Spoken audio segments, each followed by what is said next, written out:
zipping across the ether at the speed of bytes, and just like that, one more time, we are live. Welcome to Creative on Purpose Live. This is a special episode where we are going to be talking to some of the people that informed and inspired some of the ideas I shared in my recently published book, The Coaching Business Prescription. If you don't know who I am, I'm Scott Perry, Chief Difference Maker at Creative on Purpose, author of the aforementioned book. And I'm thrilled to have probably the most cited person in the book, maybe alongside Laurel Portier, in terms of ideas that really helped me figure out this approach to helping gifted, talented, generous coaches make a better living while they make a bigger difference as a coach by paying attention to just a few essential things. And so I'm so thrilled to have Nic Peterson, author of Bumpers, here with us. Nic, how are you? I'm doing all right, man. I have a little bit of a cough, so I apologize ahead of time if that spills over into this. But no worries. No worries at all. I'd love for you to, before we just dive right into the topic that I thought we'd start off with, which is function over form, I'd love to have you just introduce yourself and share with folks, where they can find more about you and what you're up to these days. Yeah, sure. So obviously my name is Nic Peterson. It's right there on the screen. And my title or my description is Does Stuff and Things. It really depends on the day. This last weekend, there was an event at my office and somebody asked what you do. And I said, I collect smart people. But it's funny because as we get into, it'll drive some people nuts. They'll say, hey, just what do you do? Give me an elevator pitch. And it's actually the reason I don't will be partially explained by the concept we're going to talk about today. Fantastic. Yeah, I love that. It reminds me of something Seth Godin said to me once about elevator pitches. Nobody ever bought anything in an elevator. So I love that. Well, the topic that I thought, because I think this topic actually bleeds over into some of the other really powerful ideas that I learned,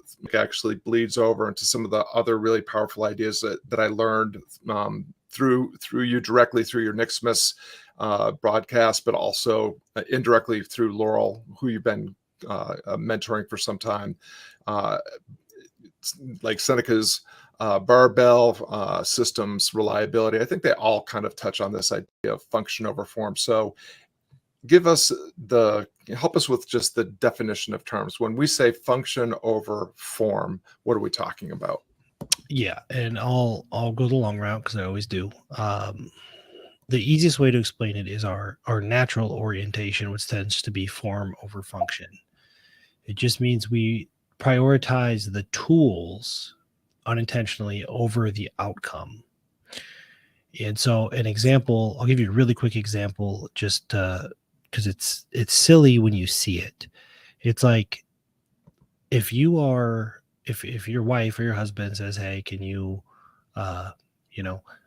take those pictures down, put some studs in the wall and hang these heavier pictures, and you're like, yeah, sure. So the function is, that's what we want to get accomplished. We want to take these pictures down. The function is get these pictures up. That's what it really is. There's probably actually a bigger function, which is why do we want those pictures up, which is a whole nother discussion. And so the orientation towards function over form would say, okay, so take this picture down. I can't get this screw out of the wall. What's the function? I need to get the screw out of the wall so that I can hang the picture. And then realizing that you don't have a screwdriver and going, well, I need a screwdriver. That's called functional fixedness. It's possible that a butter knife would do. I don't know. But so first is we start getting focused on what is the only tool that I need to do this job. Again, that's called functional fixedness. But then you're like, all right, I better go get a screwdriver. So imagine you drive to Home Depot and you see all these screwdrivers. And the guy next to you is like, yeah, these are okay screwdrivers, but I got a better one. And he tells you about this awesome screwdriver he has, big, shiny, fancy screwdriver. And then you're like, wow, I better get one of those. And you spend all day trying to get better screwdrivers. You go to all these stores, you try to custom order them. And you end up with a bedazzled screwdriver. This is starting to really get hung up on the tool and totally forgetting the function. The whole thing was to get the pictures hung. And then you have this awesome bedazzled screwdriver and people told you all these amazing things about it and all these ways to use it. So you start walking around your house looking for different ways you could possibly use this screwdriver. It sounds ridiculous. However, how many people go, whoa, AI, that's amazing. How many ways can I use AI? It's the same thing. So you see how we get stuck on the tool. And the more we focus on the tool, the less we focus on the thing we're actually trying to accomplish, which in this case was hanging the freaking pictures. And so that's a form over function. And so when I say function over form, it's a reminder, like, let's not forget what we're trying to accomplish. Let's not get stuck on the tools, because there may be a more efficient path. Like if I can get that screw out of the wall with a butter knife, I might just do that. That would be an extreme orientation toward function. So hopefully that makes sense. It absolutely makes sense. And, just to reflect it back maybe a different way and just to double check with you on my reasoning here, it's you have a goal in mind, and what you're looking for is the most efficient strategy to accomplish that goal. But what happens is when we put form of function, we get lost in the tactical. And so we're looking at the tools and we're getting enamored of the tools, and the tools become distractions, and we lose, and it helps us lose sight of the actual thing that we intended to achieve in the first place, that goal we had in mind. Is that fair? Yeah. And there's always meta. So I shared this with you. I think you were there. There's levels of it. So there's tool. That's like extreme form. But above tool, you might have tactic. So it's a little more functional than the tool because it's achieving something, right? But it's still a little focused on form. And then above that, you might have strategy. So sometimes we get stuck on a strategy, and that's the form we're stuck on. But the function is actually probably a result of, like, you're trying to live by some principle. And even principle to some extent is form, where the real function is philosophy. It's philosophical. Like, what do you actually want to accomplish in life? And so there's layers of it, and we tend to get stuck. I'll give you one more example. If what you really, really want more than anything is to be home in time to have dinner with your family, and you go, okay, well, how can I do that? Well, if I had another employee, they could take over for me, but I would need to make an extra $200,000 a year in revenue to hire somebody and pay for all this and take my salary and all that stuff. And so that strategy becomes the form, and we get so stuck on trying to make more money, we forget that we wanted to spend more time with our family. And so it manifests in many, many different ways. Yeah. And just to share how this really informed the way that I approach the book is, if you're a coach with a coaching business and you want to consistently fill your programs and meet your monthly revenue goals, you really only have to function on three things. And that is, well, number one, making sure that you have the skill to be a great coach. But assuming that, and the book does assume that we're talking to talented, generous coaches that really do want to make a difference in the world.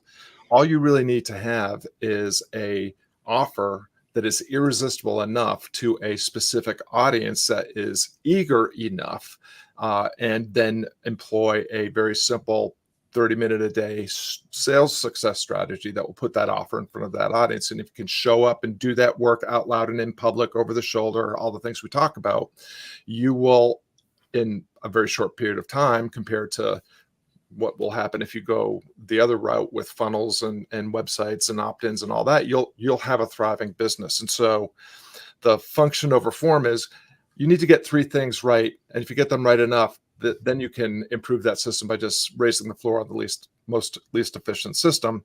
What happens to coaches, talented and untalented, is they get lost in the tools. Got to have a logo, got to have a website, got to have an opt-in, got to have an email list, got to have email sequences, got to create a funnel, got to have a social media strategy on Instagram and TikTok and on and on and on. And that kind of brings us to this other topic that really was powerful for me, which is Seneca's barbell, which I think I first heard about from Nassim Taleb's work in Black Swan and maybe in Fragile, but you looked at it in a very specific way that really landed home with me. This idea that we put all these things in the middle of the barbell where they're just becoming a full-time job in and of themselves, and they're not assets that are earning us money, and they're no longer just things that have potential that might work if we could get them across the barbell, but we've turned them into a job. So maybe if you don't mind expanding on Seneca's barbell a little bit and how that fits in. So the barbell, Seneca's barbell, the first I've seen it, and that's where Taleb got it.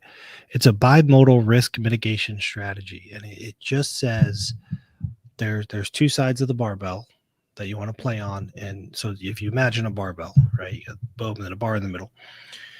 And his philosophy, so this is a philosophy, right? His philosophy was that on one side you have things that are reliable. People often confuse reliable and passive. They are different things. Mm-hmm. So reliability on one side, which means I can reliably expect if I put in this, I'll get out this. On the other side is unreliable. I don't know what's going to happen, but exponential upside. And that's how he built his businesses. That's how he made his investments. Seneca was very wealthy. He had a lot of investments.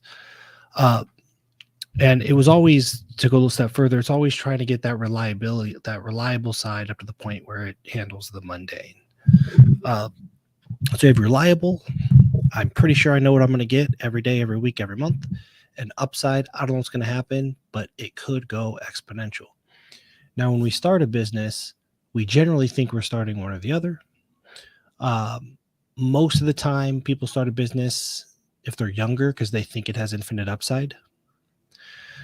And, if they're older, they may just by now just be looking for something reliable.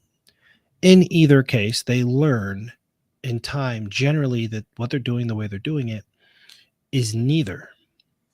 Meaning it's not reliable because they have no idea what's going to happen tomorrow. They don't know how much work they're going to have to do. They don't know if they'll be home in time, and they don't know how much they're going to make. It's not reliable at all. Nor does it have the infinite upside. And just an exercise for everybody listening, if you think, no, my business as it is still has infinite upside. Okay, so imagine tripling your business tomorrow. Most people would want to kill themselves. If you're already doing 40 hours a week, you can't do 120 hours a week. Right. Tripling your business would be. So the way it is now, it is not upside, which means it's in the middle of the barbell. The middle of the barbell in terms of work, that's called the job. You don't know what's going to happen. You don't have control. There's not infinite upside. It's not reliable. You are probably just underpaid at a job that you own. And so the goal is always to get the things that you have on one side or the other and determine whether or not. Now, that's the function, right? Philosophically, we want a bimodal strategy. People get stuck on the form. What exactly does it look like? I don't know.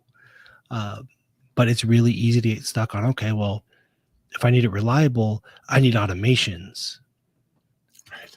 And then you go down years of being an automation expert, obsessed with automations, and you don't get any further away from getting out of the middle of the barbell. You probably just create a million more things that are unreliable with no upside. So that's the barbell. It's really just understanding you got this side and this side, and nothing in the middle really makes sense. If you really think about what you're trying to accomplish, the things in the middle are not going to get you there.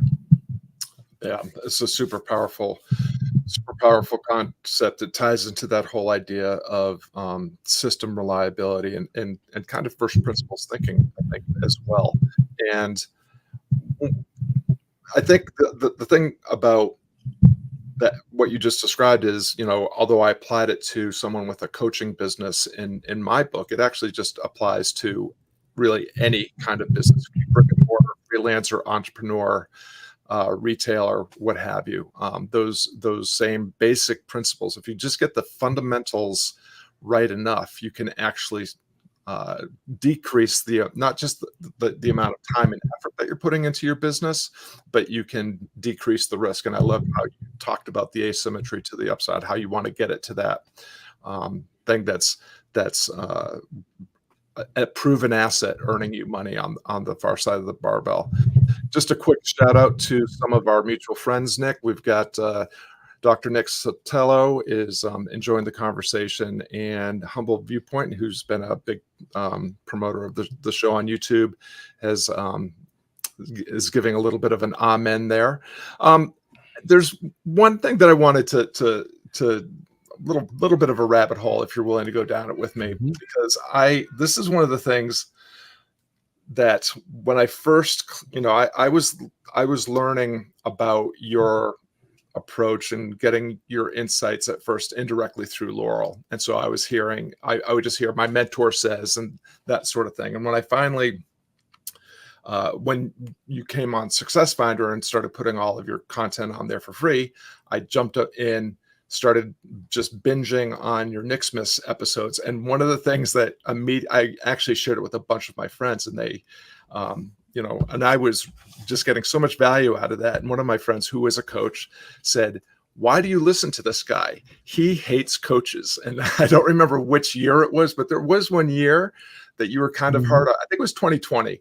And you were pretty hard on coaches. And when my friend said, "Why is he so hard on coaches?" And I said, "Because we deserve it." Just if you don't mind speaking to that a little bit, like, what is the problems that you see with coaches and also digital marketers are another target of yours frequently. What are the things, the cautionary tales that you see? Well, the space is largely unregulated, and so there's a few things. And the first is when people say, well, I can say I don't like marketers because generally they do this. And if that offends you, the question is, why do you do that? Because then it's not your identity that I have a problem with. It's the way you behave that I have a problem with. And so are you triggered that I don't like your identity? Or are you triggered that I don't agree with the behavior?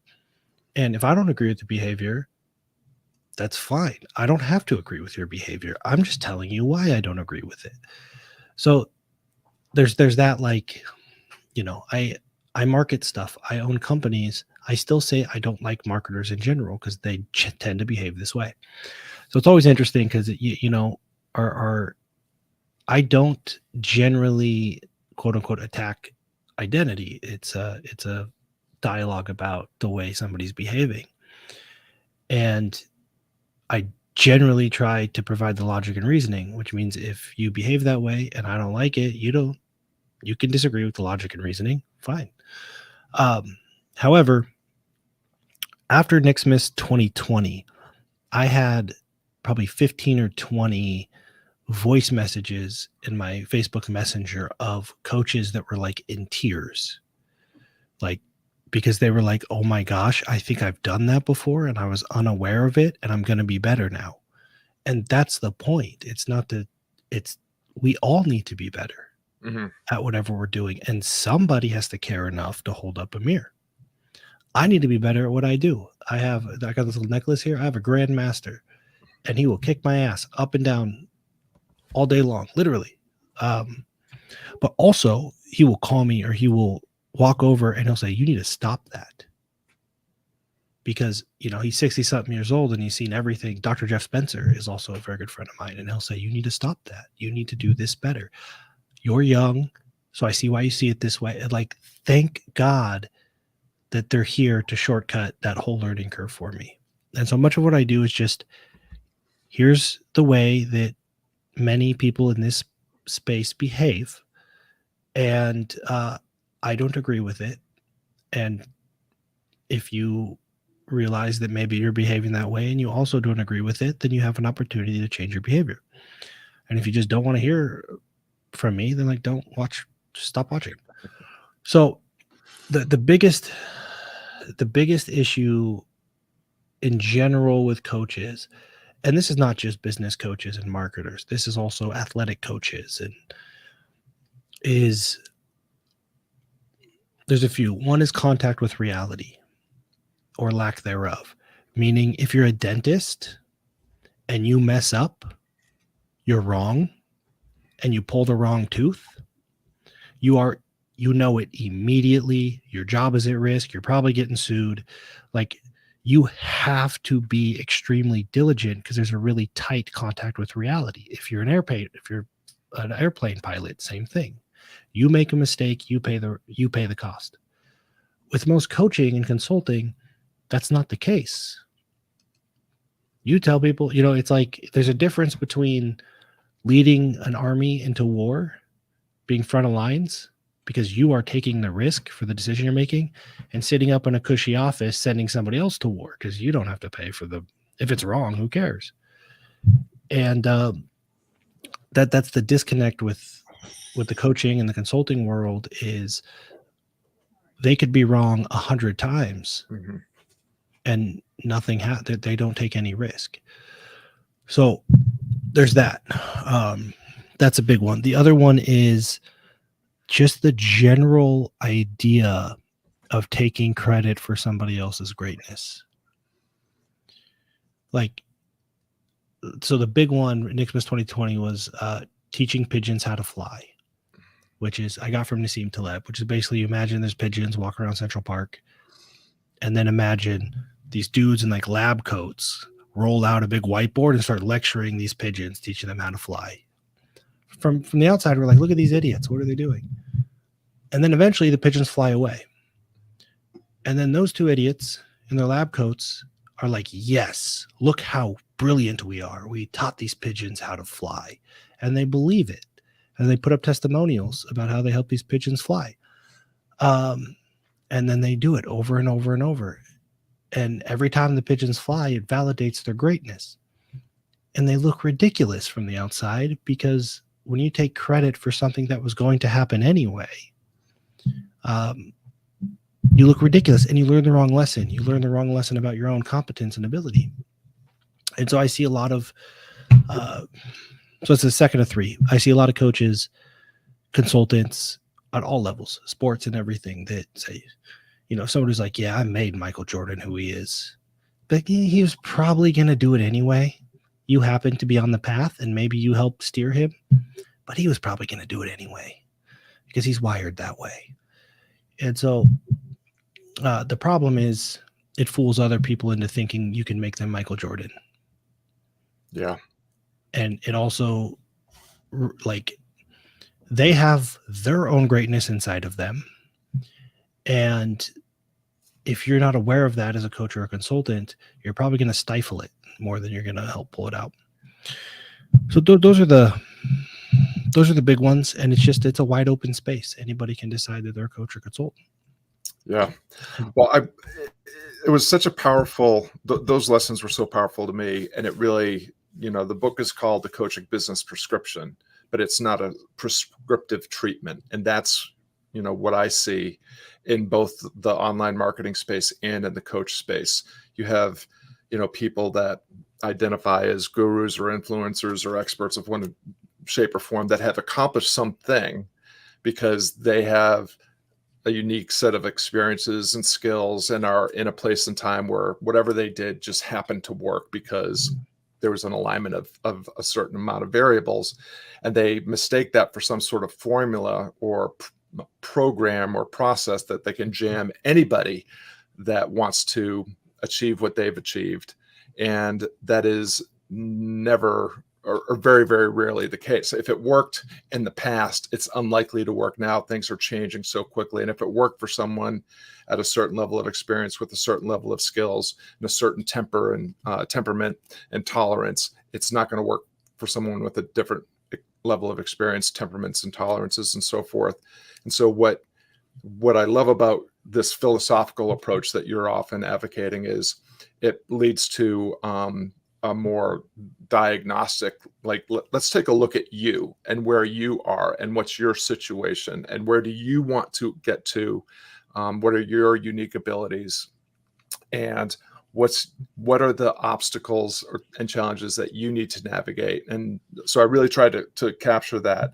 in the book. And so I just wanted to thank you, because that was strong medicine for a lot of coaches, and I probably lost a few friendships with people that couldn't take it, but that's okay.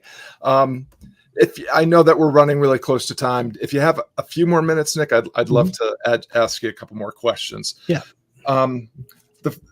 The another big thing that I learned about, your approach, that I learned through Laurel is, and I don't know if these are exactly your words or not, but what she would say is that the fastest path to cash is conversations.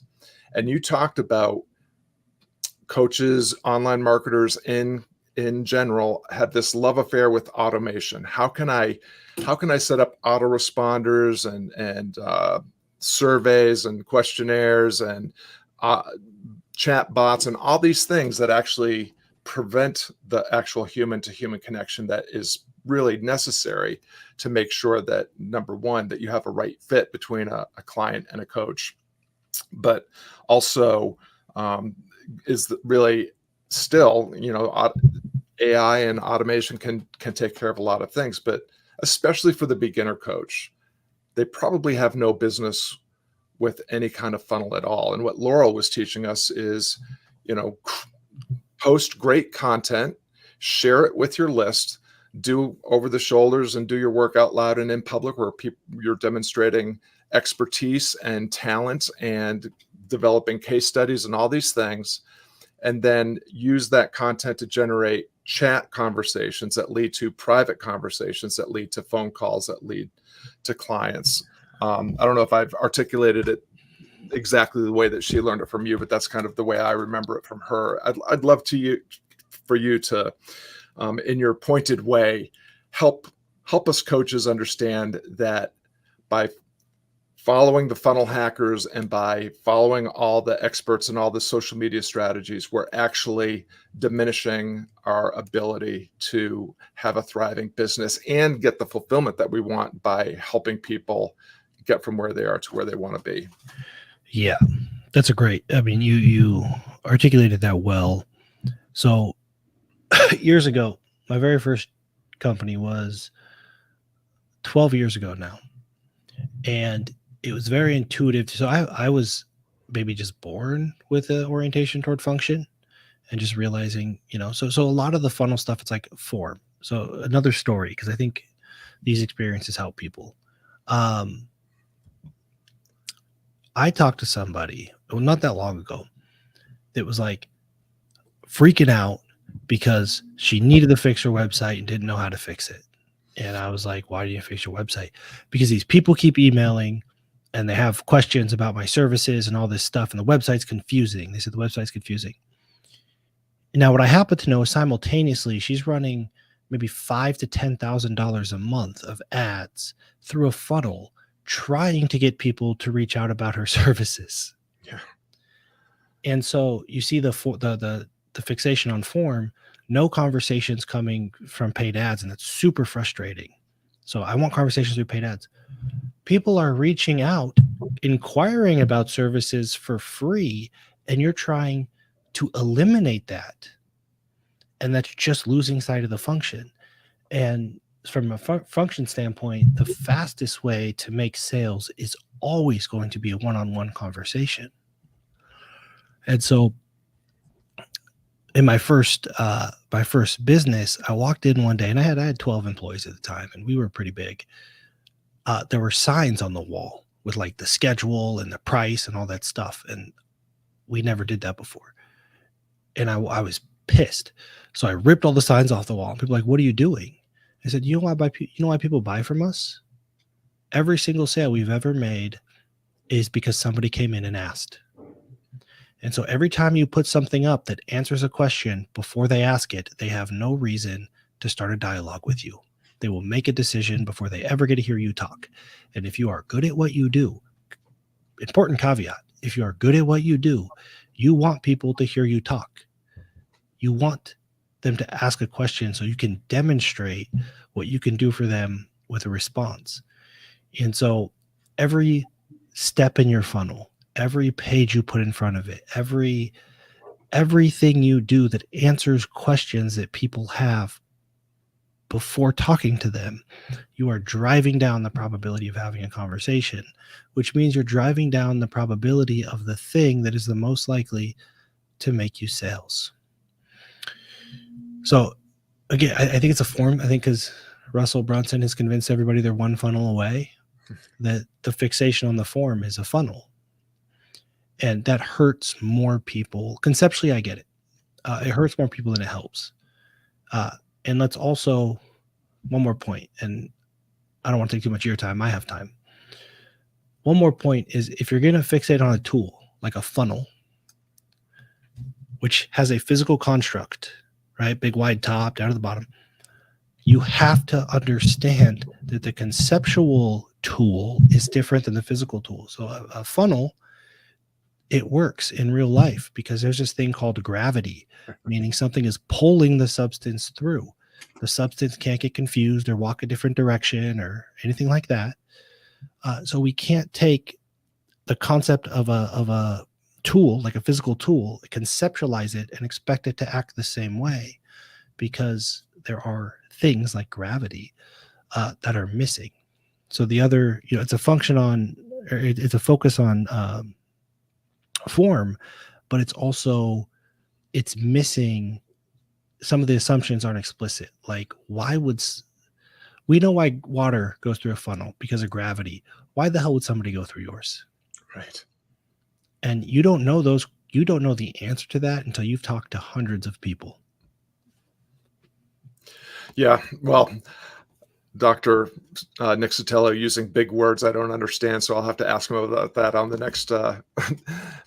next Guardian call. But what I'm, the thing that I learned from being trying funnels and failing with funnels and going with a simpler approach is the gravity. You actually can cause that gravity, that attraction, by being freaking awesome at what you do, leaning entirely into your distinction, and being so remarkable, and doing your work out loud and in public. Share everything you're doing and let them watch, and the right people will start to reach out to you. And so your funnel is pretty simple. Be great at what you do great work in public, and then answer the messages and the comments and the calls that are coming in. It's a funnel of a different sort, and maybe get some of those principles to actually be put into play. I'm curious about your I'm speaking directly to my experience, because I, like our mutual friend Jeff Moore, have bought all the programs, have read all the books, have watched, taken all the courses, and even been a coach and a head coach in online courses. And what I ultimately figured out was that oftentimes this knowledge acquisition, go chasing around, trying to collect more information, collect more dots, and find that missing piece of the formula or whatever, is just a seductive way of hiding. Because if you're spending all your time in knowledge acquisition, you're not learning anything, because you don't have the opportunity to apply that knowledge, to use your words, with contact with reality, so that you can get the tight feedback loops and get the feedback and insight and information that you need to iterate and improve.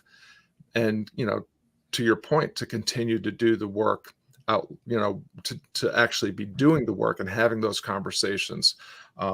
So I'm just curious if you have any thoughts about, this, I think we talk about dopamine and, social media and all these things. They're distractions that we agree to, in part because I think we're actually not afraid that we might fail, but afraid that possibly we might succeed. Yeah, and that's very true. And that's a whole another conversation about the fear of success is so rampant, and people have no idea. Like, I'm trying so hard to be successful, and it's like, I'm sitting here watching you, and you're actually trying really hard to make sure that you're not. But yeah, I think the whole I was gifted. My Colby score is high quick start, high implementer, which makes most of the methodologies we teach very natural for me. Um, so you're gonna okay, so you build a funnel and you're gonna run this ad and then go to this page and then go to this page, this go to this page, and my brain's like, are they?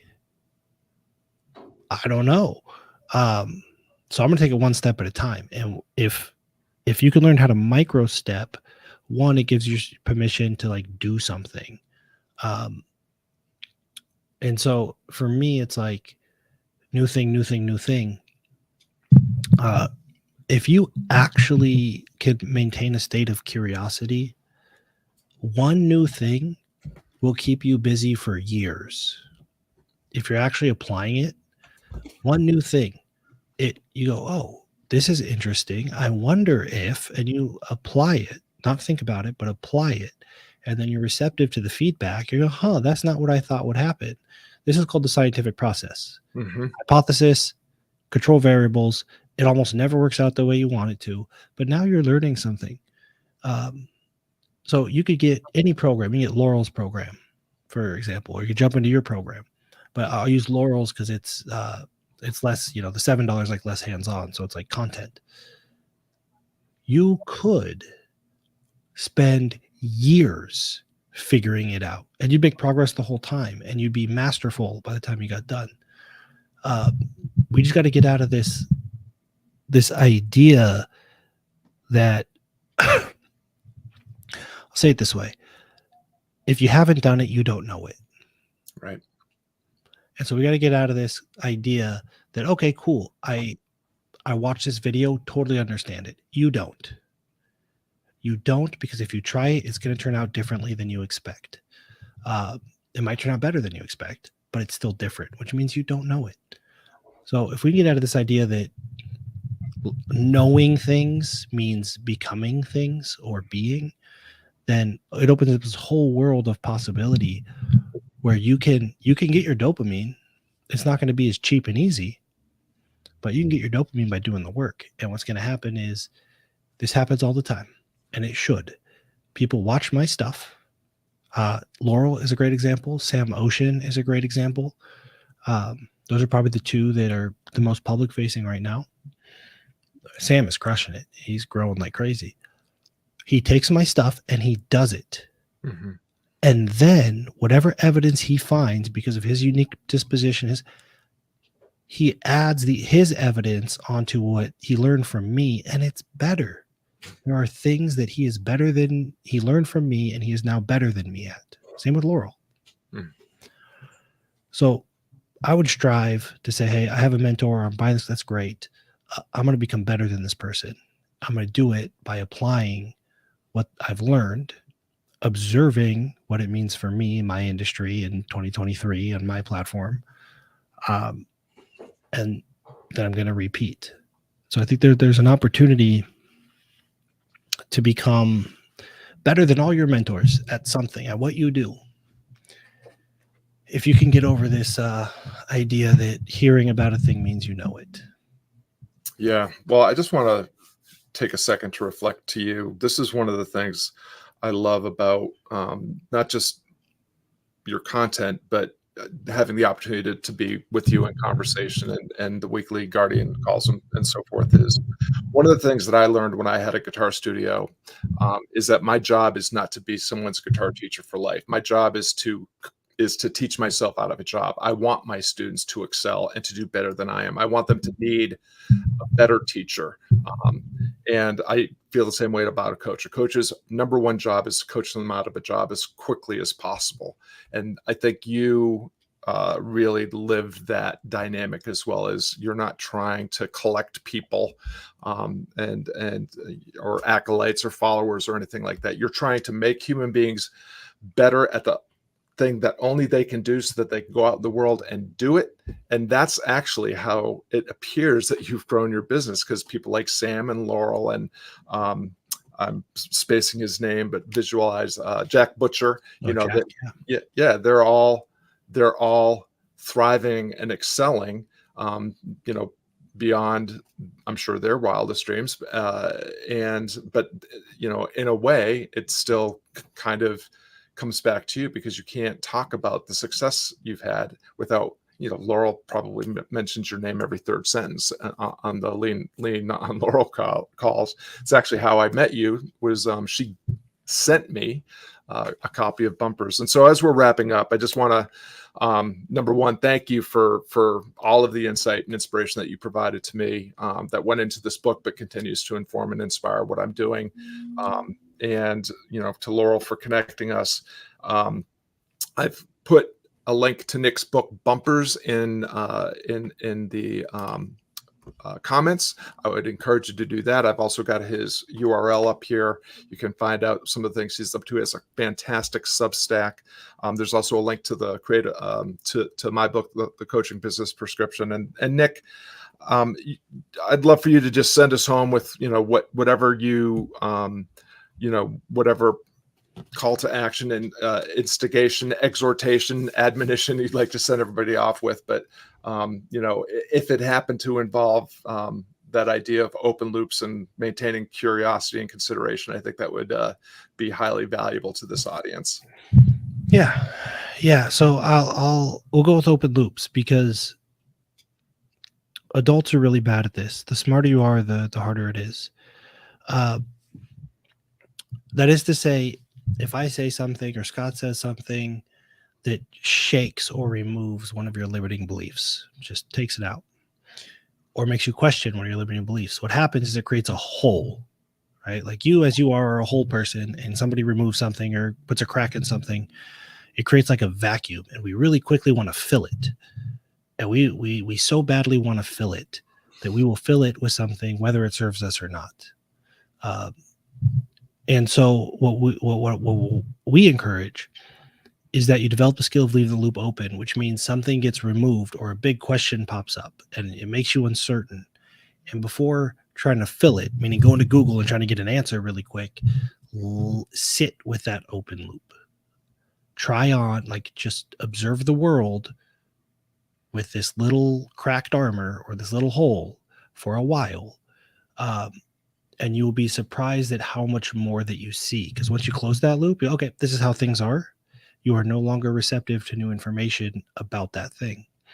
So if anything I say or anything Scott says or anything you read today, and your first instinct is, whoa, that's different, and you go to Google to try to get an answer really quick, I encourage you not to go to Google, catch yourself, and sleep on it for a couple nights, and then Google it if you need to.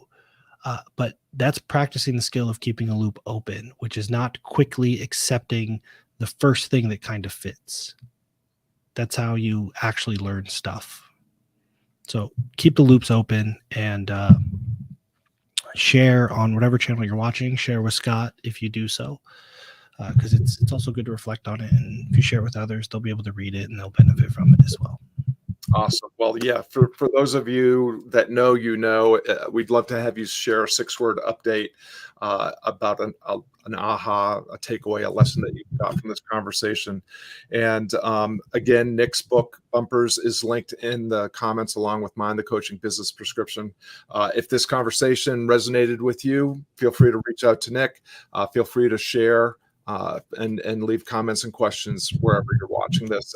Nic Peterson, thank you so much for the gift of this time and extra time in this conversation. I'm sure that this conversation is going to be really valuable to a lot of people that are tuning in. And thank you very, very much for all of the help that you provided me. Of course, my pleasure. I'm trying to make. All right. Thank you.